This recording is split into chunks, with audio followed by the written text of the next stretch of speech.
እንዴት እገሌ ሊከዳኝ ይችላል? ይከዳል እንጂ እንዴት አይከዳም? ሸለቆ ውስጥ ነው ያለው። ይጎላል። ፍቅርም ይጎላል እኮ መዋደድ ራሱ ይጎላል። ውድ ጓደኝነት ይጎላል።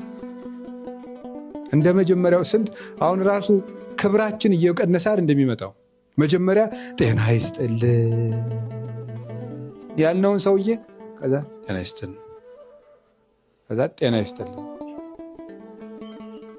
እየቀነስነው ነው የምንመጣው።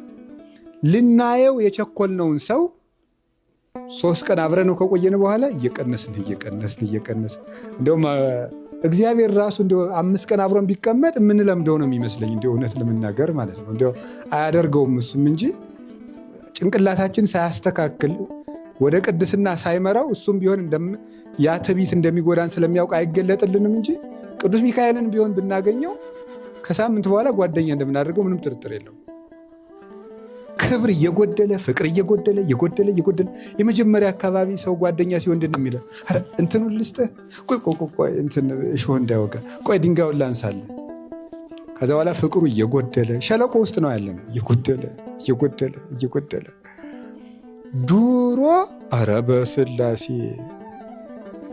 በስላሴ ዱሮ በጭቃ እግሩን ሲረግጠው ችግር የለም አስባ ረገጥክኝ የሚለው ሰውዬ በኋላ መሬቱን ጭቃ ቀባ ብሎ ነው የሚናደደው ማለት ነው። ደንባራ አስታውል አትሄድም ብሎ ይናደዳል። ለምንድን ነው?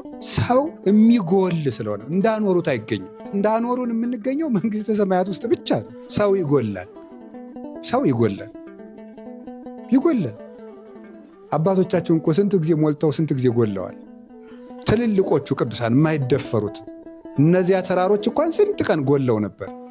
ከዚያ በኋላ እግዚአብሔር ብሎ ለዚህ እኮ ነው ጻድቅ 7 ጊዜ ይወድቃል 7 ጊዜ ይነሳል የተባለ። ሰው ይጎላል፣ ሰው ይሞላል።